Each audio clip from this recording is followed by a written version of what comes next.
Hello students, कैसे हैं आप सब। उम्मीद है आप लोग अच्छे होंगे। हम लोग विज़न आईएएस के विज़न आईएएस 2026 के टेस्ट सीरीज़ को सॉल्व करने के निश्चित लक्ष्य के साथ आगे बढ़ रहे हैं, जिसके तहत हम लोगों ने क्वेश्चन टेस्ट 1 और टेस्ट 2 को सॉल्व कर लिया। टेस्ट 3 के भी 1 से लेकर 57 तक के क्वेश्चंस को सॉल्व कर लिया। अब हम लोग 58 से लेकर इस लेक्चर में हम लोग 58 से लेकर 100 तक के क्वेश्चंस को सॉल्व करेंगे। तो चलिए आइए अपने इस लेक्चर को शुरू करते हैं। इसमें सबसे पहला क्वेश्चन हम लोग 57 से शुरू करेंगे। 58 नंबर दे रहा है, 58 से शुरू करेंगे, जिसमें 58 नंबर दे रहा है पी तरंगों और एस तरंगों के बीच अंतर करना है। पी तरंग और एस तरंग के अंतरों से संबंधित क्वेश्चन दिया है। इसमें दे रहा है एस तरंगों से कंपन की दिशा, एस तरंगों से कंपन की दिशा जो है तरंगों की दिशा के समानांतर होती है, समांतर होती है। और दूसरा नंबर दे रहा है पी तरंगों के विपरीत एस तरंगे गैस, तरल, ठोस तीनों माध्यम से गुजरती हैं। तो क्या ऐसा ही है? तो दूसरा पहला नंबर ही दे रहा है जो तरंगों की दिशा समानांतर होती है, तो यह गलती है।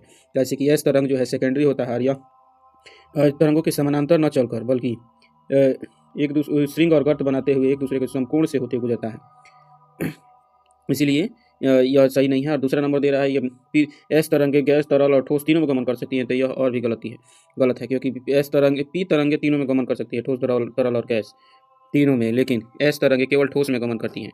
इसीलिए द्वितीय नंबर भी गलती हो गया। इसीलिए हम लोग का फाइनल आंसर होगा ऑप्शन नंबर डी। अब हम लोग 58 नंबर क्वेश्चन पढ़ेंगे। 59 में कुछ परिभाषा दिया हुआ है और उसके बारे में बताया गया है कि कौन सा इन चारों में से कौन सा ऐसा है जो सही है, इसकी परिभाषा को पालन करता है। तो देख लेते हैं कौन सा है जो कि परिभाषा को इसके पालन करता है। तो पहले नंबर दे रहा है इस क्षेत्र में समतल भूमि से अचानक उठने वाली अलग थलग विशिष्ट पहाड़ियाँ पाई जाती हैं। इसकी विशेषताएं अत्यधिक खड़ी ढलानें, गोल शीर्ष होती है। खड़ी ढलान, गोल शीर्ष ग्रेनाइट नाइस से बने होते हैं तथा संभवतः एक मूल पठार के अवशेष हैं जो लगभग पूर्णतः अपरदित हो चुके हैं। प्राचीन काल में कई मरुस्थलीय और अर्धशुष्क भूभाग के विशिष्ट भूभाग के उदाहरण है, जैसा कि उत्तरी नाइजीरिया, पश्चिमी ऑस्ट्रेलिया, कालाहारी मरुस्थल, इस सब में पाई जाती है यह। तो यह कौन सी ऐसी स्थलाकृति है जी जिसमें हम लोग एक एक करके विशेषताएं देख लेते हैं। समतल भूमि से अचानक उठाव हो जाता है, अलग थलग विशिष्ट पहाड़ियाँ दिखाई देती है, खड़ी ढलानें होती हैं, गोल शीर्ष होते हैं। तो यह देख कर ही लग जाएगा कि जो भी थोड़ा सा भी पढ़ा होगा तो यह देख कर ही लग जाएगा कि यह इंसेलबर्ग की परिभाषा है। इंसेलबर्ग की शीर्ष गोल होता है, ग्रेनाइट तथा नाइस से बने होते हैं और मूल पठार के अवशेष होते हैं। अब देखेंगे क्वेश्चन नंबर 60। क्वेश्चन नंबर 60 में हम लोग बात करेंगे, ये इसमें भी दिया है गॉर्ज के संदर्भ में विचार करना। किसके संदर्भ में? तो गॉर्ज के संदर्भ में। तो एक नंबर दे रहा है गॉर्ज जो है नदी के अपवर्तन चक्र के युवा अवस्था के दौरान निर्मित होता है। क्या कह रहा है? गॉर्ज नदी के अपवर्तन चक्र के युवा अवस्था के दौरान निर्मित होते हैं। गॉर्ज जो है नदी के अपवर्तन चक्र के युवा अवस्था के दौरान निर्मित होते हैं जी। दूसरा नंबर दे रहा है गॉर्ज जो है जलप्रपात के पीछे घटने के कारण भी निर्मित होते हैं। और तीसरा नंबर दे रहा है कैनियन गॉर्ज का एक विस्तृत रूप है। कैनियन जो है गॉर्ज का एक विस्तृत रूप है। तो इसमें से कौन कौन सही है? तो गॉर्ज के संदर्भ में तीनों के तीनों सही हैं। क्या है जी? तो गॉर्ज जो होता है नदी के अपवर्तन चक्र के युवा अवस्था के दौरान निर्मित होते हैं और गॉर्ज जलप्रपात के पीछे हटने के कारण भी निर्मित होते हैं। जब जलप्रपात पीछे हट जाता है तो उससे गॉर्ज का निर्माण होता है। जैसे यहाँ से पहाड़ी से जल गिर रहा है और यहाँ से जल गिरते गिरते यह पहाड़ी ज़्यादा कटते जाता है। अगर मान लीजिए कि ये पहाड़ी इधर है और यहाँ से सब कट गया तो ये सब यहाँ पर गॉर्ज का ही निर्माण हो जाएगा और पहाड़ी पीछे हट जाएगी तो गॉर्ज का निर्माण हो जाएगा। और तीसरा नंबर कैनियन गॉर्ज का एक विस्तृत रूप है। कैनियन जो है गॉर्ज का एक विस्तृत रूप है, तो यह भी सही है। अर्थात तीनों के तीनों सही है, तो यहाँ पर ऑप्शन नंबर डी सही हो जाएगा। अब 60 नंबर क्वेश्चन के बाद से 61 नंबर क्वेश्चन हम लोग सॉल्व करेंगे। 61 नंबर क्वेश्चन दे रहा है पार्थिव, क्या दे रहा है जी? पार्थिव और बृहस्पतीय ग्रहों के बीच निम्नलिखित अंतरों पर विचार कीजिए। क्या दे रहा है? पार्थिव और बृहस्पतीय ग्रहों के बीच अंतर पर विचार करना था। देख लेते हैं। पहला नंबर दे रहा है पार्थिव ग्रहों के विपरीत बृहस्पतीय ग्रह के वायुमंडल में अत्यधिक मात्रा में गैस और धूल होती हैं। क्या कह रहा है? पार्थिव ग्रहों के विपरीत बृहस्पतीय ग्रहों के वायुमंडल में अत्यधिक मात्रा में गैस और धूल होती हैं। तो क्या यह सही है जी? तो हाँ, एकदम सही है। बृहस्पति के जितने भी ग्रह हैं वहाँ पर धूल और गैस की मात्रा बहुत ज़्यादा है। दूसरा नंबर दे रहा है पार्थिव ग्रह बृहस्पति ग्रहों की तुलना में अधिक गर्म होते हैं। तो एकदम सही है। कैसे? पार्थिव ग्रह किसको बोलते हैं? जो सूर्य के ज़्यादा निकट है, जैसे बुध, शुक्र, पृथ्वी, मंगल, तो ये पार्थिव ग्रह हैं। तो ये सूर्य के ज़्यादा निकट है तो ज़्यादा गर्म है। तो सीधी सी बात है। अर्थात 1 और 2 दोनों सही है। तो इसका ऑप्शन नंबर सी सही हो जाएगा। अब बात करेंगे क्वेश्चन नंबर 62। क्वेश्चन नंबर 62 की बात करेंगे। क्वेश्चन नंबर 62 क्वेश्चन नंबर 62 की बात करेंगे। इसमें से होगा निम्नलिखित प्लेट सीमाओं में से किसके साथ प्रॉपर्टी या तो नष्ट होती है या निर्मित होती है। निम्नलिखित प्लेट सीमाओं में से किसके साथ प्रॉपर्टी या तो नष्ट होती है या निर्मित होती है। तो इसमें दे रहा है अभिसरण सीमा, अपसारी सीमा, रूपांतर सीमा। तो इसमें अभिसरण सीमा और अपसारी सीमा ठीक है। निम्नलिखित प्लेट सीमाओं में से किसके साथ प्रॉपर्टी या तो नष्ट होती है या निर्मित होती है। तो अभिसारी सीमा, अभिसारी सीमा मतलब का दो प्लेटें एक दूसरे के पास आ जाएं तभी ना नष्ट और निर्माण होगा। और दूसरा है कि एक दूसरे से दूर भाग जाएं। अपसारी मतलब एक दूसरे से दूर भाग जाएं तभी निर्माण होगा। लेकिन रूपांतरण सीमा जो एक दूसरे के समानांतर आगे बढ़ जाए तो उससे कोई अर्थ नहीं है, उससे कोई निर्माण नहीं, कार्य नहीं होता है। अब देख लेते हैं क्वेश्चन नंबर 63 कि 63 में क्या दे रहा है जी, क्या पूछ रहा है पहले देख लेते हैं। निम्नलिखित कथनों पर विचार करना। और इसमें पूछ रहा है उपर्युक्त संचलनों में से कितने मंद बृहद संचलन में वर्गीकृत किए जा सकते हैं। कितने जो है मंद बृहद संचलन में वर्गीकृत किए जा सकते हैं, मंद और बृहद संचलन। तो इसमें से कौन कौन सा है जी। मंद और बृहद संचलन में केवल जो है अवसर्पण ही बृहद संचलन है, जबकि मृदा सर्पण जो है ये काफ़ी तेजी से हो जाता है और काफ़ी छोटे पैमाने पर होता है, इसीलिए नहीं होगा।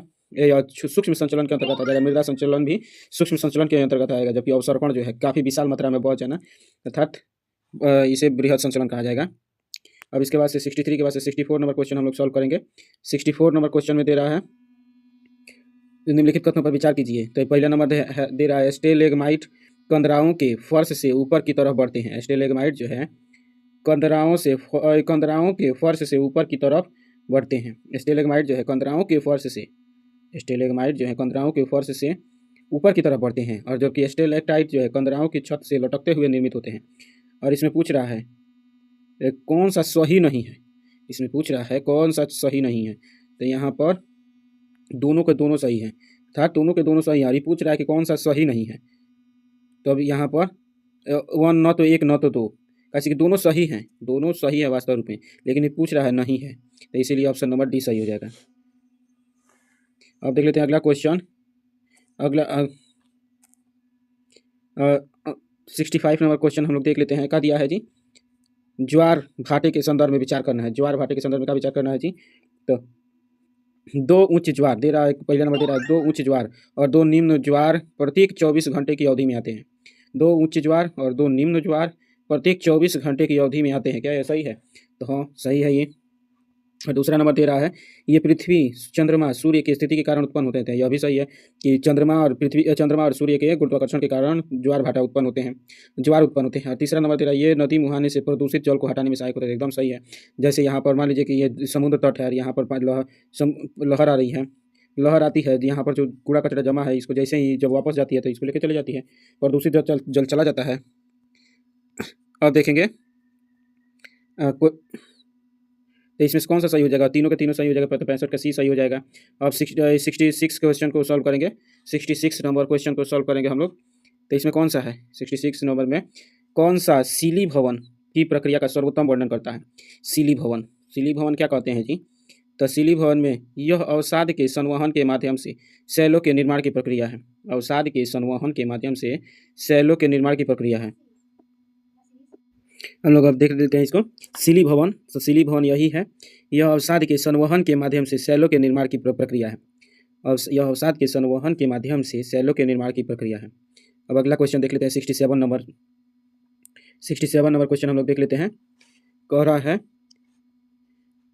67 नंबर क्वेश्चन कह रहा है यह एक अपवर्तनात्मक समतल मैदान है। कुछ परिभाषा दे रहा है और उसका बोलेगा कि किसका परिभाषा है ये।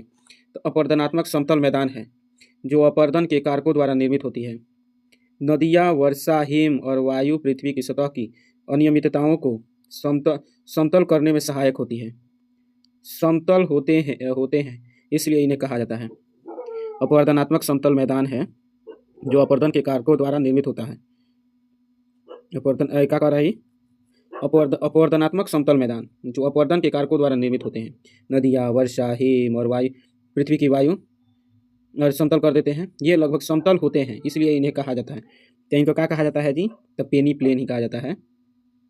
विभिन्न कारकों द्वारा यह प्लेन बन जाते हैं तो इसलिए पेनी प्लेन कहा जाता है, समझने में भी आसानी रहेगा। अब देख लेते हैं क्वेश्चन नंबर 68। क्वेश्चन नंबर 68 हम लोग देख लेते हैं। तो इसमें क्या दिया हुआ है क्वेश्चन नंबर 68 में सही पूछ रहा है, कौन कौन सा सही है। तो पहला नंबर है जल गर्तिका पहाड़ी क्षेत्रों में नदी तल पर स्थित बेलनाकार गर्त होते हैं। तो जल गर्तिका बोल रहा है ये कि पहाड़ी क्षेत्रों में स्थित नदी तल पर स्थित बेलनाकार गर्त होते हैं, एकदम सही है ये।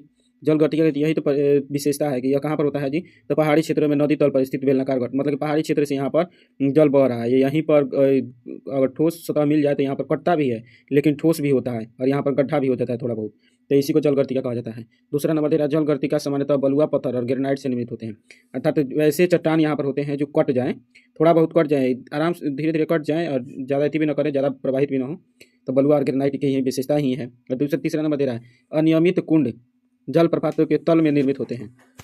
अवनमित कुंड जैसे कि यहाँ पर जलप्रपात, यहाँ पर कोई ऊंची पहाड़ी है यार, यहाँ से जलप्रपात गिर रहा है, तो इसी के तल के पास ही अवनमित कुंड, यहाँ पर इतना गड्ढा बन जाता है तो इसको अवनमित कुंड कहा जाता है। था तीनों के तीनों सही हैं, तो यहाँ पर ऑप्शन नंबर सी सही हो जाएगा। अब देख लेते हैं 68 नंबर क्वेश्चन हो चुका है, अब 69 नंबर क्वेश्चन हम लोग देख लेते हैं। 69 नंबर क्वेश्चन है कौन सा से ऋतुओं में परिवर्तन का के कारक हैं या हैं। ऋतुओं में परिवर्तन के कारक कौन कौन है जी, पृथ्वी का परिक्रमण, एक नंबर दे रहा है पृथ्वी का परिक्रमण। दूसरा नंबर घूर्णन, ऋतुओं का परिवर्तन कौन कौन कराता है जी, तो परिक्रमण कराता है, ना कि घूर्णन। घूर्णन तो दिन रात बदलता है, परिक्रमण न दिन अति बदलता है। और पृथ्वी का अपने अक्ष पर झुका होना भी यहाँ पर ऋतु परिवर्तन कराता है, अर्थात जो 23 डिग्री झुका है तो तिरछी सीधी किरणें पड़ती हैं जिससे ठंड गर्म का मौसम आते रहता है। तो 1 और 3 सही है, इसीलिए ऑप्शन नंबर सी सही हो जाएगा, 69 का सी हो जाएगा। अब 70 नंबर क्वेश्चन को हम लोग सॉल्व करेंगे। 70 नंबर दे रहा है बुध एकमात्र ऐसा ग्रह है जिसका कोई उपग्रह नहीं है। तो क्या ऐसा ही एकदम सरासर गलती है, कैसे बुध और शुक्र के भी एक भी उपग्रह नहीं है, अर्थात दो ग्रह के अपने उपग्रह नहीं है। और दूसरा नंबर दे रहा है सौर मंडल के सभी ग्रह अपनी धुरी पर पूर्व से पश्चिम की ओर भ्रमण करते हैं, एकदम सरासर गलती है कि सभी के सभी अपने धुरी पर पूर्व से पश्चिम की ओर भ्रमण नहीं करते हैं। और तीसरा नंबर दे रहा है सौर मंडल में क्षुद्र ग्रह पट्टी बृहस्पति और शनि ग्रहों की कक्षाओं के बीच अवस्थित है। सौर मंडल में क्षुद्र ग्रह की पट्टी जो है बृहस्पति और शनि ग्रहों की कक्षाओं के बीच अवस्थित है। तो क्या है, सही एकदम सरासर गलती है, कहाँ है जी, तो क्षुद्र ग्रह की जो पट्टी है बृहस्पति और मंगल के बीच है, ना कि शनि के बीच है, तो अर्थात तीनों के तीनों गलती है। इसमें सही पूछ रहा है, तो इसमें कौन सा हो जाएगा, तो ऑप्शन नंबर डी सही हो जाएगा, कैसे कोई सही नहीं है। अब 71 नंबर क्वेश्चन देख लेते हैं हम लोग। 71 नंबर क्वेश्चन देख लेते हैं। निम्नलिखित कथनों पर विचार कीजिए। अन्य ग्रहीय पिंडों का गोलाकार होना, विभिन्न स्थानों पर सूर्योदय सूर्यास्त का अलग अलग समय होना, सूर्योदय और सूर्यास्त का अलग अलग समय होना। तीसरा नंबर दे रहा है चंद्र ग्रहण के समय चंद्रमा पर पृथ्वी की छाया पड़ना। और अर्थात किस बारे में पूछ रहा है ये तो पढ़ना भूल ही गए। कितने कथन पृथ्वी के गोलाकार होने के प्रमाण हैं। पृथ्वी गोलाकार है कैसे जी, तो अन्य पिंड गोलाकार हैं दिखते हैं, तो इसीलिए कि सारा ग्रह गोलाकार है तो पृथ्वी चपटा कैसे हो जाएगा, तो यह भी सही है, इसी से भी गोलाकार लगता है। दूसरा नंबर सूर्योदय और सूर्यास्त का समय अलग अलग होना, तो यह भी सही है, कैसे कि कहीं पर सूर्योदय पहले कहीं पर सूर्योदय बाद में, इससे भी पता चलता है। तीसरा नंबर चंद्र ग्रहण के समय चंद्रमा पर पृथ्वी की छाया दिखाई देना, तो इससे भी पता चलता है कि पृथ्वी गोल है। अब देखते हैं 72 नंबर क्वेश्चन। 72 नंबर क्वेश्चन हम लोग का दिया है। 72 नंबर क्वेश्चन में जलोढ़ मृदाओं के संदर्भ में विचार करना है, जलोढ़ मृदा तो दे रहा है इसमें ये निक्षेपाकार मृदाएं हैं जिन्हें नदियों और सरिताओं ने वाहित तथा निक्षेपित किया है। ये निक्षेपित मृदाएं हैं जिन्हें नदियों और सरिताओं ने वाहित तथा निक्षेपित किया है। निक्षेपित मृदाएं हैं जिन्हें नदियों एवं सरिताओं ने वाहित तथा निक्षेपित किया है, तो यह सही है। किसके बारे में देख रहे थे हम लोग, तो जलोढ़ मृदाओं के संदर्भ में ये निक्षेपित ही हैं और वाहित ही भी हैं, तो यह सही हो जाएगा। दूसरा नंबर दे रहा है इन मृदाओं में पश्चिम से पूर्व की ओर बालू की मात्रा घटती जाती है। क्या कह रहा है, इन मृदाओं में पश्चिम से पूर्व की ओर बालू की मात्रा घटती जाती है जी, तो एकदम सही है, पश्चिम से पूर्व की ओर बालू की मात्रा घटती जाती है। और तीसरा नंबर दे रहा है कि सामान्यतः इसमें पोटास और फास्फोरस की मात्रा कम पाई जाती है, पोटास और फास्फोरस की मात्रा कम पाई जाती है जी, तो यह गलती है, कैसे इसमें पोटास और फास्फोरस की मात्रा प्रचुर मात्रा में पाई जाती है जलोढ़ मृदाओं में, इसीलिए तो यह उपजाऊ होता है, तो इसीलिए ऑप्शन नंबर बी सही हो जाएगा, ए और बी, पोटास और फास्फोरस इसमें प्रचुर मात्रा में पाया जाता है। अब देख लेते हैं 73 नंबर निम्नलिखित पर विचार कीजिए। ये वन अंडमान पश्चिमी तट, अंडमान पश्चिमी घाट पूर्वोत्तर क्षेत्र, बंगाल और उड़ीसा में पाए जाते हैं। इन वनों में औसत वार्षिक वर्षा 200 सेंटीमीटर से 250 सेंटीमीटर तक होती है। आर्किड, कदम्ब, हिलॉक्स इन वनों की मुख्य प्रजातियां हैं। अंडमान, पश्चिमी घाट, पूर्वोत्तर क्षेत्र, बंगाल और उड़ीसा में पाए जाते हैं। औसत वार्षिक वर्षा 200 सेंटीमीटर से 250 सेंटीमीटर तक होती है। आर्किड, कदम, हिलॉक्स इन वनों में पाए जाते हैं। तो ये देखकर ही आसानी से कोई भी बता सकता है कि अर्ध सदाबहार वनों की यह विशेषता है, जहाँ पर 200 से 250 सेंटीमीटर ही वर्षा होती है। अंडमान पूर्वी घाट इसी में आता है, अर्ध सदाबहार वन के अंतर्गत ही। अब इसके बाद से देख लेते हैं क्वेश्चन नंबर 74। क्वेश्चन नंबर 74 में दे रहा है, पहली बार किसी पारिस्थितिकी तंत्र समूह का पूर्णतया IUCN red list of ecosystem, जिसको RLE बोलते हैं, IUCN के RLE का उपयोग करके मूल्यांकन किया गया है, अर्थात पहली बार कोई मूल्यांकन किया गया है। इसके अनुसार भारतीय मैंग्रोव में से कौन सी क्रिटिकली इंडेंजर्ड है। अर्थात IUCN ने रेड लिस्ट ऑफ इकोसिस्टम नामक मूल्यांकन किया है और बताया है कि कुछ भारतीय मैंग्रोव प्रजातियां क्रिटिकली इंडेंजर्ड हैं। इनमें से कौन कौन सी ऐसी हैं जी? तो इसमें से केवल दक्षिणी भारत के मैंग्रोव ही एक ऐसे हैं जो कि क्रिटिकली एंडेंजर्ड के दर्जे में आए हैं। ये अंडमान और बंगाल की खाड़ी में तो थोड़ा बहुत मात्रा में है मैंग्रोव, और इधर पश्चिमी भारत के मैंग्रोव भी गुजरात और महाराष्ट्र में है, लेकिन दक्षिणी भारत के, जिसमें तमिलनाडु, केरल और कर्नाटक में बहुत कम मात्रा में बचे हैं। अब देख लेते हैं 75 नंबर क्वेश्चन। 75 नंबर क्वेश्चन है, IBCA के संदर्भ में निम्नलिखित कथनों पर विचार कीजिए। IBCA के संदर्भ में विचार करना है, तो इसमें भारत द्वारा वैश्विक स्तर पर बड़ी बिल्ली प्रजातियों की सुरक्षा और संरक्षण के लिए IBCA की शुरुआत की गई थी।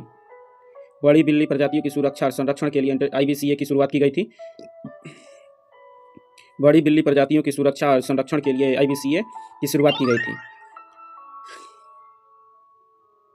तो यह सही है, यह सही हो जाएगा। इसके बाद से है, यह गठबंधन वैश्विक स्तर पर सभी बड़ी बिल्ली प्रजातियों के संरक्षण पर ध्यान केंद्रित करता है। तो क्या सही सरासर गलती है? कैसे? यह केवल 7 प्रकार की बिल्लियों का ही संरक्षण का बात करता है, ना कि सभी बिल्ली प्रजातियों का। IBCA का मुख्यालय नई दिल्ली में स्थित है जी। तो एकदम यह सही है कि IBCA का मुख्यालय नई दिल्ली में स्थित है। अब देख लेते हैं क्वेश्चन नंबर 76। क्वेश्चन नंबर 76 हम लोग देख लेते हैं। क्वेश्चन नंबर 76 का कह रहा है, तो जीरो डेब्रीज चार्टर के बारे में बात कर रहा है। किसके बारे में? तो जीरो डेब्रीज चार्टर ये क्या है जी? तो इसमें दे रहा है, अंतरिक्ष मलबे की रोकथाम के लिए नासा अंतरिक्ष एजेंसी का संचालित एक पहल है। तो इस पर विचार कीजिए। तो क्या सही होगा? नहीं, कैसे कि यह नासा की नहीं, अंतरिक्ष मलबा की रोकथाम के लिए काम करता है, लेकिन नासा ने शुरू नहीं किया था, बल्कि ESA ने शुरू किया था। यूरोपियन स्पेस एजेंसी ने EU की सहायता से शुरू किया था। कब जी? तो 2004 में शुरू किया था, और इसका लक्ष्य क्या था? तो 2030 तक न्यूट्रल बनाने का लक्ष्य है। तो ये पहला नंबर गलती है, दूसरा नंबर सही हो जाएगा। और तीसरा नंबर बोल रहा है, भारत भी इसका संस्थापक सदस्य है। जीरो डेब्रीज चार्टर का भारत संस्थापक सदस्य है। तो नहीं, भारत इसका संस्थापक सदस्य नहीं है। कहाँ है जी? तो ये ESA ने शुरू किया था। तो यूरोपीय देश को इस चीज़ शुरू करे, भारत इसको आसानी से अपना ले, बड़ा दिक्कत का बात हो जाता है। इसलिए भारत इसका सदस्य संस्थापक नहीं था, इसीलिए केवल 2 नंबर सही है, इसलिए केवल क्वेश्चन नंबर केवल 1 सही कहा जाएगा। अब इसके बाद बात करेंगे 77 नंबर। 77 हम लोग 77 नंबर क्वेश्चन देख लेते हैं। झुमोइर नृत्य के संदर्भ में निम्नलिखित कथनों पर विचार कीजिए। झुमोइर यह सिक्किम की पारंपरिक चाय प्रजातियों का नृत्य है। झुमोइर या झूमुर जिसको बोलते हैं, झुमोइर या झूमुर, तो यह सिक्किम की पारंपरिक चाय प्रजातियों का नृत्य है। तो एकदम सारा स्वर गलती है जी, यह सिक्किम का नहीं है झूमुर। और दूसरा नंबर दे रहा है, यह नृत्य कृषि उत्सवों और मौसमी त्यौहारों से निकटता से जुड़ा हुआ है। तो यह एकदम सही है, कैसे कि मौसमी त्यौहार और मौसम बदलने के साथ इसको, मौसम सुहावना होने पर इसको परफॉर्म किया जाता है। और तीसरा नंबर दे रहा है, यह नृत्य ग्रामीण समुदायों में अनन्य रूप से महिलाओं द्वारा किया जाता है। तो ये तो पहले ही कह रहा, अनन्य रूप से केवल महिलाएं ही करती है, तो गलती है, पुरुष भी इसमें भाग लेते हैं झूमर में। तो इसीलिए केवल 2 ही सही है, तो इसलिए ऑप्शन नंबर A सही हो जाएगा। और बात करेंगे 78 नंबर क्वेश्चन को सॉल्व करेंगे हम लोग। 78 नंबर क्वेश्चन क्या दे रहा है? PM सूर्यघर मुफ्त बिजली योजना के संदर्भ में। तो क्या दे रहा है? पहला नंबर ऑप्शन क्या दे रहा है? यह भारत के ऊर्जा परिदृश्य को रूपांतरित करने के लिए विश्व की सबसे बड़ी घरेलू रूफटॉप और सौर ऊर्जा पहल है। तो यह एकदम सही है, विश्व की सबसे बड़ी रूफटॉप सोलर परियोजना है। दूसरा नंबर, यह योजना विद्युत मंत्रालय द्वारा क्रियान्वित की जा रही है। तो सारा सवाल गलती है, ऐसे कि इसको विद्युत मंत्रालय नहीं बल्कि नवीकरणीय ऊर्जा मंत्रालय इसकी देखरेख कर रहे हैं। और तीसरा नंबर दे रहा है, यह योजना परिवारों के सभी प्रकार के रूफटॉप सोलर प्रणालियाँ स्थापित करने के लिए संपार्श्विक मुक्त ऋण उपलब्ध कराती है। यह योजना परिवारों को सभी प्रकार के रूफटॉप सोलर प्रणालियाँ स्थापित करने के लिए संपार्श्विक मुक्त ऋण उपलब्ध कराती है। तो क्या यह सही है? तो एकदम सरासर गलती है। सभी प्रकार के रूफटॉप सोलर के लिए ऋण नहीं प्रदान करती है, बल्कि कुछ खास क्राइटेरिया है उसी पर ऋण प्रदान करती है। तो उसके बाद से अब हम लोग 79 नंबर क्वेश्चन देखेंगे। इसमें अच्छा, इसमें सही कौन सा हो जाएगा जी? तो यह 1 नंबर सही है, बाकी सब गलती है। तो इसके लिए ऑप्शन नंबर ए ही सही हो जाएगा। अब बात करेंगे 79 नंबर क्वेश्चन को सॉल्व करेंगे। 79 नंबर क्वेश्चन का दिया है जी, United Nation Human Settlement Programme UN Habitat की बात करता है। यूएन हैबिटेट संयुक्त राष्ट्र की एजेंसी है जो संधारणीय शहरी विकास को बढ़ावा देने के लिए जिम्मेदार है।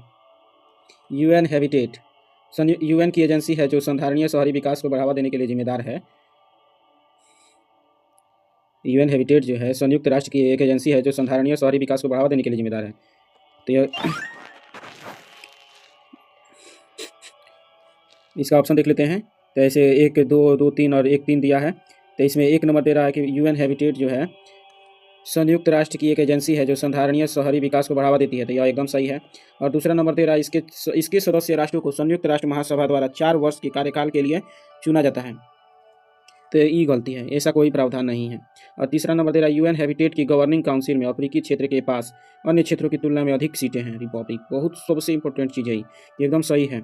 यूएन हैबिटेट क्योंकि अफ्रीका में जैव विविधता ज़्यादा है इसीलिए, और जैव विविधता का क्षेत्रफल ज़्यादा है इसीलिए इसको अफ्रीका को ज़्यादा सीटें दी गई हैं गवर्निंग काउंसिल में।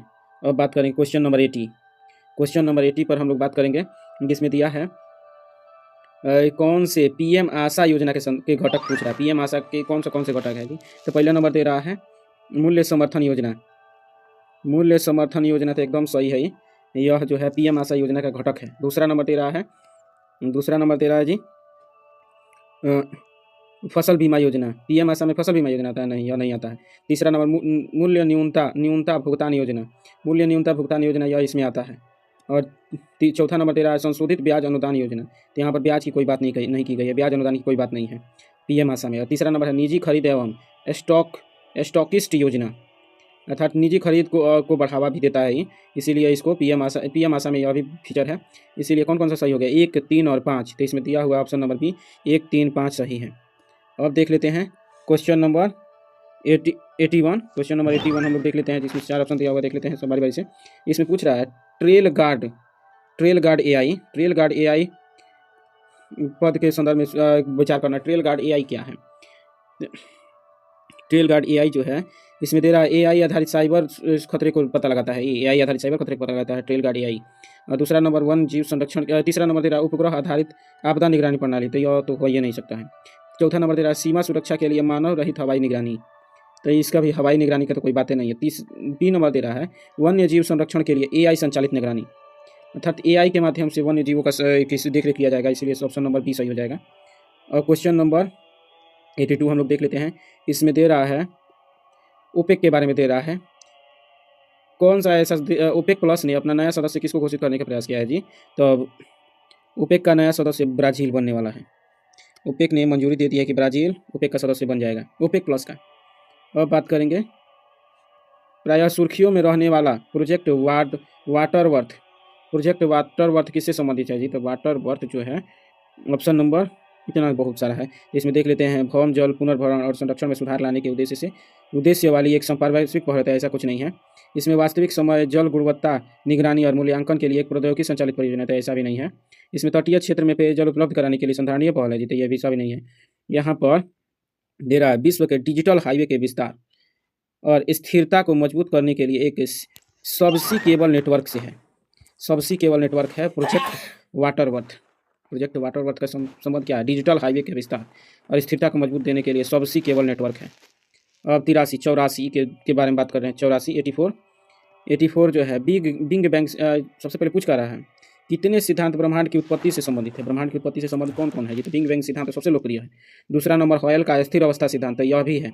लेकिन तीसरा नंबर दे रहा है बिग स्प्लैट सिद्धांत, तो ये नहीं है। बिग स्प्लैट सिद्धांत पृथ्वी ग्रहों की संरचना को निर्धारित करता है, न कि ब्रह्मांड के निर्माण को। अब देख लेते हैं 84 के बाद से 85 नंबर क्वेश्चन हम लोग देख लेंगे। अब 85 नंबर तीसरा नंबर दे रहा है रानी ने अपने मित्रों को बताया कि पिछले महीनों वह भारत के 3 अलग अलग नदियों गोमती, झेलम, कावेरी में नौका विहार करने गई थी। उसने निम्नलिखित में से किस शहरों का दौरा किया? अर्थात रानी ने मित्रों को बताया कि पिछले महीने वह भारत के 3 अलग अलग नदियों गोमती, झेलम और कावेरी में नौका विहार करने गई थी। तो जगह कौन कौन सी नदी कहाँ कहाँ पर है देख लेना है। तो गोमती कहाँ पर था? लखनऊ में। झेलम कहाँ पर था? श्रीनगर में। और कावेरी कहाँ पर जी? देखिए सब के सब तो दे रहा है यहाँ पर, लखनऊ श्रीनगर तो 2 में दे रहा है, लेकिन वास्तव में कावेरी कहाँ पर बहती है जी? तो कावेरी कोडागू से होकर बहती है। कावेरी जो है कोडागू से होकर बहती है, केरल के कोडागू से होकर बहती है। तो ये सही हो जाएगा, ऑप्शन नंबर ए ही सही हो जाएगा। और अब देख लेते हैं क्वेश्चन नंबर 86। क्वेश्चन नंबर 86 काफ़ी लंबा क्वेश्चन है, देख लेते हैं इसको फिर भी। काली मृदाओं में एक लंबे समय तक नमी बनी रहती है। तो एकदम सही है जी। काली मृदा के कण छोटे छोटे ऐसे होते हैं, इसीलिए लंबे समय तक जल को सुरक्षित रख सकते हैं। ऑप्शन नंबर बी दे रहा है, काली मृदाओं में चूना, लोहा, मैग्नीशियम और एल्युमिनियम प्रचुर मात्रा में पाए जाते हैं जी। तो यह भी सही है। काली मृदा में चूना, लोहा, मैग्नीशियम, एल्युमिनियम प्रचुर मात्रा में पाए जाते हैं, लेकिन पोटास, फास्फोरस सब की कमी, ह्यूमस की कमी होती है। तो इसीलिए ये एक दूसरे की परिभाषा से संबंधित नहीं है, इसीलिए ऑप्शन नंबर बी सही हो जाएगा, अर्थात एक दूसरे को परिभाषित नहीं करते हैं। अब बात करेंगे 87 नंबर क्वेश्चन को। 87 नंबर क्वेश्चन की बात करेंगे हम लोग। सतलुज नदी के संदर्भ में निम्नलिखित कथनों में से सही नहीं है। क्या पूछ रहा है? सही नहीं है सतलुज नदी के संदर्भ में। तो इसका उद्गम तिब्बत में मानसरोवर झील के निकट राक्षस ताल से होता है। इसका उद्गम जो है सतलुज नदी के संदर्भ में विचार सही नहीं है, देखना है कि कौन सा सही नहीं है। तो कह रहा है इसका उद्गम तिब्बत में मानसरोवर झील के निकट राक्षस ताल से होता है जी। सतलुज का उद्भव राक्षस ताल से होता है जी। तो यह तो सही है कि यहीं से उद्गम होता है। यहाँ पे पूछ रहा है नहीं है, यह सबसे ज़्यादा ध्यान देना है। तीसरा नंबर तेरा व्यास नदी हरिके के निकट सतलुज से मिलती है, तो यह भी सही है जी। तीसरा नंबर सतलुज नदी भाखड़ा नांगल परियोजना की नहर प्रणालियों को जलापूर्ति करती है, तो यह भी सही है। अर्थात बच कौन गया? यह ऑप्शन नंबर बी, यह माना दर्रे से होकर गुजरती है। तो एकदम सरासर गलती है, यह माना दर्रे से होकर नहीं गुजरती है सतलुज। तो यह ऑप्शन नंबर बी ही असली सही होगा। अब देख लेते हैं 88 नंबर क्वेश्चन को। 88 नंबर क्वेश्चन दिया हुआ है, भारत का निम्नलिखित में से कौन सा दर्रा जास्कर पर्वत श्रेणी में स्थित है? जास्कर में कौन कौन सा स्थित है जी? और हिमाचल के लाहौर जिले को लद्दाख के लेह जिले से जोड़ता है। कौन सा ऐसा दर्रा है? जास्कर दर्रा पर्वत श्रेणी में स्थित है, जास्कर पर्वत श्रेणी में स्थित है, और हिमाचल प्रदेश के लाहौर जिले के लद्दाख के लेह से जोड़ता है। तो देख कर ही कोई भी बता सकता है, जो भी थोड़ा सा पढ़ा होगा। तो 12 चना दर्रा के बारे में बात हो रहा है, अर्थात यहाँ पर जो कश्मीर है, यहाँ पर लद्दाख है, यहाँ पर हिमाचल प्रदेश है, तो इस दोनों के बीच में 12 चला दर्रा जाने का रास्ता है। हिमाचल के लाहौर से लेह तक जाया जा सकता है। अब बात करेंगे क्वेश्चन नंबर 89। क्वेश्चन नंबर 89 में दिया है, प्रायद्वीपीय नदियों पर विचार करना है। कौन सा का विचार करना है जी? कितनी भारत की पूर्व की ओर बहने वाली नदियाँ नहीं है? भारत की कौन सी ऐसी नदी है जो पूर्व की ओर नहीं बहती है? पूरब की ओर कौन कौन सी नहीं बहती है जी? तो वंशधारा कैसे बहती है? तो पूरब में ही बहती है, एकदम सरासर। बैगई भी पूरब में बहती है, पेन्नार भी बहती है, केवल शरावती जो है वो पश्चिम में बहती है, इसीलिए ऑप्शन नंबर ए सही हो जाएगा। अब देख लेंगे क्वेश्चन नंबर 90। क्वेश्चन नंबर 90 देख लेते हैं। पूर्वी घाट और पश्चिमी घाट के संदर्भ में निम्नलिखित कथनों पर विचार कीजिए। पूर्वी घाट और पश्चिमी घाट। पश्चिमी घाट की सबसे ऊंची चोटी डोडा बेट्टा है, डोडा बेट्टा। पश्चिमी घाट की सर्वोच्च चोटी डोडा बेट्टा, जबकि पूर्वी घाट की सर्वोच्च महेंद्रगिरी है। पश्चिमी घाट की सर्वोच्च डोडा बेट्टा, जबकि पूर्वी घाट की सर्वोच्च महेंद्रगिरी है। तो क्या यह सही है जी? नहीं, यह गलती है। पश्चिमी घाट की सर्वोच्च डोडा बेट्टा नहीं है, और दूसरा अनामुंडी है। उसके बाद से बात करेंगे, जबकि पूर्वी घाट की सर्वोच्च महेंद्रगिरी है। तो और दूसरा नंबर दे रहा है, पूर्वी घाट की तुलना में पश्चिमी घाट अपेक्षाकृत अधिक ऊंचे और अविरत हैं। पश्चिमी घाट अपेक्षाकृत अधिक अविरत हैं, तो एकदम सरासर सही है, यह लगातार है, जबकि पूर्वी घाट टूटा फूटा ज़्यादा है। अब देख लेते हैं 90 के बाद से 91 नंबर क्वेश्चन हम लोग सॉल्व कर ले रहे हैं। 91 नंबर क्वेश्चन क्या दे रहा है जी? तो उष्णकटिबंधीय पर्णपाती वनों के संदर्भ में निम्नलिखित कथनों पर विचार करना है। किसके बारे में? तो उष्णकटिबंधीय पर्णपाती वनों के बारे में विचार करना है। ये दे रहा है, ये भारत के सबसे व्यापक रूप से पाए जाने वाले वन है जी। उष्णकटिबंधीय पर्णपाती वन सबसे व्यापक रूप से पाए जाते हैं जी, उष्णकटिबंधीय पर्णपाती वन। तो यह एकदम सही है जी, कि सबसे ज़्यादा का भारत में कहाँ पाया जाता है? तो उष्णकटिबंधीय पर्णपाती वन। दूसरा नंबर दे रहा है, यह 70 सेंटीमीटर से 200 सेंटीमीटर के बीच वर्षा प्राप्त करने वाले क्षेत्रों में पाए जाते हैं। 70 से 200 सेंटीमीटर के बीच वर्षा प्राप्त करने वाले क्षेत्रों में पाए जाते हैं जी। तो यह भी सही है जी, 70 से 200 सेंटीमीटर की वर्षा होती है। कहाँ पर? तो उष्णकटिबंधीय पर्णपाती वनों में। तीसरा नंबर, इन वनों में मुख्य रूप से green heart, cabinet woods, mahogany के वृक्ष पाए जाते हैं। एकदम सरासर गलती है। कहें जी तो इन वनों में शीशम, तेंदू ये सब वृक्ष पाए जाते हैं। शीशम, सागवान ये सब वृक्ष पाए जाते हैं, ना कि ग्रीन हार्ट, कैबिनेट वुड्स और महोगनी पाए जाते हैं, ये नहीं पाए जाते हैं। अब देख लेते हैं 92 नंबर क्वेश्चन। 92 नंबर क्वेश्चन को हम लोग देख लेते हैं। मानसून के निवर्तन की ऋतु के संदर्भ में निम्नलिखित कथनों पर विचार कीजिए। मानसून के निवर्तन के बारे में क्या देख रहे हैं? तो इस मौसम के दौरान गंगा के मैदान की निम्न वायुदाब श्रेणी द्रोणी दक्षिण की ओर खिसकना आरंभ कर देती है। गंगा के मैदान की निम्न वायुदाब द्रोणी जो है, गंगा के मैदान की निम्न वायुदाब द्रोणी जो है दक्षिण की ओर खिसकना आरंभ कर देती है जी। मानसून के निवर्तन के बारे में बात कर रहे हैं हम लोग, तो यह एकदम सही है। गंगा के मैदान की निम्न वायुदाब द्रोणी जो है दक्षिण की ओर खिसकना आरंभ कर देती है। और दूसरा नंबर दे रहा है साफ आसमान, उच्च तापमान, नम भूमि संयुक्त रूप से उत्तर भारत में कार्तिक मास की उष्मा का कारण बनते हैं। तो एकदम सही है, इसीलिए ऑप्शन नंबर सी सही हो जाएगा। अब बात करेंगे क्वेश्चन नंबर 93। क्वेश्चन नंबर 93 के बारे में देख लेते हैं। तो इसमें रवि जो है क्वेश्चन दिया है, रवि जो है भारत के उन सभी बायोस्फीयर रिजर्व की यात्रा करने की योजना बना रहा है जो यूनेस्को के world network of biosphere reserve में शामिल है। वह कहाँ कहाँ पर यात्रा कर सकता है? तो देख लेना है कि कौन कौन से ऐसे क्षेत्र हैं जो कि यूनेस्को के बायोस्फीयर रिजर्व में शामिल हैं। तो दे रहा है मन्नार की खाड़ी तो शामिल है, नीलगिरी भी शामिल है, लेकिन नोकरेक शामिल नहीं है। नोकरेक शामिल नहीं है तो ये नंबर नहीं होगा। और बी नंबर दे रहा है डिब्रूगढ़ शेखोवा, पहले ही कह दे रहा है कि हमारा से कोई मतलब नहीं है, तो यह भी गलती हो जाएगा। और सी नंबर दे रहा है शेषाचलम पहाड़ी, ठीक है यह शामिल है। सुंदरबन भी शामिल है, नंदा देवी भी शामिल है, लेकिन कोल्ड रिजॉर्ट के नहीं शामिल है, तो इसलिए यह गलती हो जाएगा। और चौथा नंबर दे रहा है अचानक मारा अमरकंटक, अगस्था मलाई, कंचनजंगा और पन्ना, ये सब के सब बायोस्फीयर रिजर्व नेटवर्क में शामिल है। अब बात करेंगे 94 नंबर क्वेश्चन। 94 नंबर क्वेश्चन हम लोग देखेंगे। 94 नंबर में दे रहा है बांध और नदी के बारे में। तो गांधी सागर बांध नर्मदा नदी पर दे रहा है, मैच करने के लिए बोल रहा है कि मैच कीजिए। गांधी सागर बांध नर्मदा नदी के तट पर नहीं, यह जो है चंबल के तट पर है, चंबल के तट पर है, ना कि नर्मदा के तट पर। मैथन बांध कावेरी पर है, तो एकदम सारा सर गलती है, क्योंकि मैथन बांध जो है बराकर नदी पर है। टिहरी भागीरथी पर एकदम सही है। नागार्जुन सागर कृष्णा पर एकदम सही है, अर्थात बी नंबर सही हो जाएगा, ऑप्शन नंबर बी। अब इधर देख लेते हैं 95 नंबर क्वेश्चन। 95 नंबर क्वेश्चन को हम लोग पढ़ लेते हैं। इसमें दे रहा है गुरुत्व विसंगति का सर्वोत्तम वर्णन क्या है जी? गुरुत्व विसंगति का, तो यह पृथ्वी की सतह पर उन क्षेत्रों को संदर्भित करता है, उन क्षेत्रों को संदर्भित करता है जहाँ गुरुत्वाकर्षण का मान शून्य होता है। पृथ्वी की सतह पर उन क्षेत्रों को संदर्भित करता है जहाँ गुरुत्वाकर्षण का मान शून्य होता है, की सतह पर उन क्षेत्रों को संदर्भित करता है गुरुत्व विसंगति। तो ये गलती है जी। इसमें एक अगर सीधा तरीका से देखें, दूसरा नंबर दे रहा है पृथ्वी के केंद्र के निकट पहुंचने पर गुरुत्वाकर्षण के घटते हुए मान को संदर्भित करता है जी, तो यह भी गलती है, यह ऐसा कोई नहीं है। तीसरा नंबर दे रहा है यह पृथ्वी के केंद्र के निकट पहुंचने पर गुरुत्वाकर्षण के बढ़ते हुए मान को संदर्भित करता है, तो यह भी गलती है। ऑप्शन नंबर डी कह रहा है यह गुरुत्वाकर्षण के प्रेक्षित मान और गुरुत्वाकर्षण के अपेक्षित मान के बीच के अंतर को संदर्भित करता है। गुरुत्वाकर्षण विसंगति अंतर ही ना होगा, विसंगति। अब देखेंगे क्वेश्चन नंबर 96। क्वेश्चन नंबर 96 का कह रहा है जी, तो ये तेज शुष्क और अत्यधिक गर्म पवने हैं जो गर्मियों के महीने में उत्तर तेज शुष्क अत्यधिक गर्म पवने हैं जो गर्मियों के महीने में उत्तर और मध्य भारत के कुछ हिस्सों में दोपहर के समय चलती हैं। ये पवने स्थल भाग के अत्यधिक गर्म होने के कारण उत्पन्न होती हैं तथा मई और जून में विशेष रूप से चलती हैं। इन पवनों के संपर्क में आने से हीट स्ट्रोक डिहाइड्रेशन हो सकता है। तो कौन सी ऐसी जो पवन है जी उत्तर और मध्य भारत के कुछ भागों में ही चलती हैं, तो ये कौन सा? ये तो देख बच्चा जानता है कि लू लग जाएगा। इसके बाद से इधर देखेंगे 97 नंबर क्वेश्चन है। 97 नंबर क्वेश्चन हम लोग देखेंगे। इसमें क्या दिया हुआ है? पार्थिव ग्रहों और बृहस्पतिय ग्रहों के बीच के निम्नलिखित अंतरों पर विचार कीजिए। तो इसमें दे रहा है पार्थिव ग्रहों की सतह ठोस चट्टानी होती है, पार्थिव ग्रहों की सतह ठोस और चट्टानी होती है, जबकि बृहस्पति ग्रह मुख्यतः गैसों से निर्मित होती है जिसकी कोई सुपरिभाषित ठोस सतह नहीं होती है। तो इसमें देख लेंगे, तो इसमें ऑप्शन देख लेते हैं 1 2 और 2 3 1 3 1 2 3 दिया है।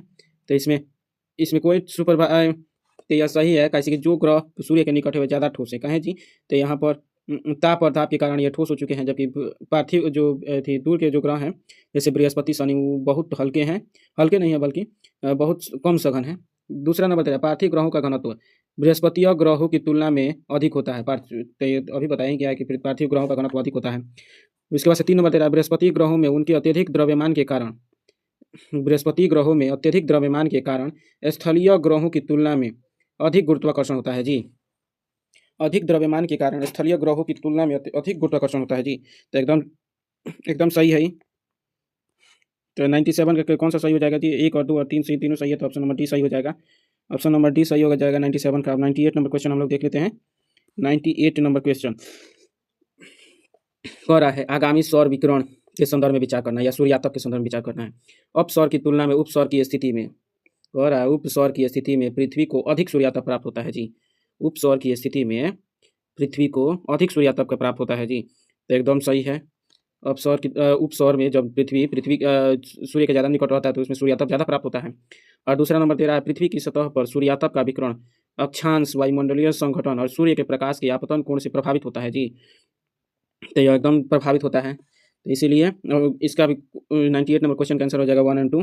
अब बात कर ले रहे हैं क्वेश्चन नंबर 99। ये काफ़ी लंबा क्वेश्चन है, तो देख लेते हैं इसका क्या दिया है जी। कुछ परिभाषा विशेषताएं बताया है और उसका प्रभाव दिखाता है कि कहाँ कहाँ पर ऐसा हो सकता है। तो देख लेते हैं। पहला नंबर है ग्रीष्म ऋतु गर्म और शुष्क होती है।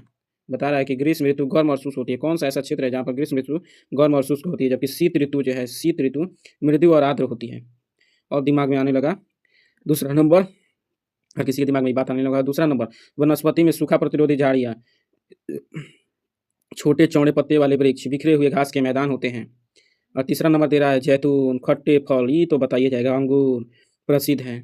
तो ये तो बच्चा को थोड़ा सा भी जियोग्राफी जो पढ़ लेगा उसको पता चल जाएगा कि ये भूमध्य सागरीय जलवायु के बारे में बात कर रहा था। तो ऑप्शन नंबर बी सही हो जाएगा। अब देख लेते हैं option 100 number question. 100 number question में है भारत के निम्नलिखित क्षेत्रों पर विचार कीजिए। और पूछ कर रहा है क्षेत्रों को वर्षा की परिवर्तनीयता के आरोही क्रम में व्यवस्थित कीजिए। वर्षा की परिवर्तनीयता के आरोही क्रम में व्यवस्थित करना है। तो इसमें सर्वाधिक वर्षा कहाँ पर होती है? तो कोंकण तट में। उसके बाद से कहाँ पर होती है? तो पश्चिमी घाट में। उसके बाद से पश्चिमी राजस्थान में होता है। तो इसीलिए कौन कौन सा सही है जी? तो सबसे ज़्यादा वर्षा कोंकण तट में, उसके बाद से पश्चिमी घाट में, उसके बाद से राजस्थान में। तो ऑप्शन नंबर ए सही हो जाएगा।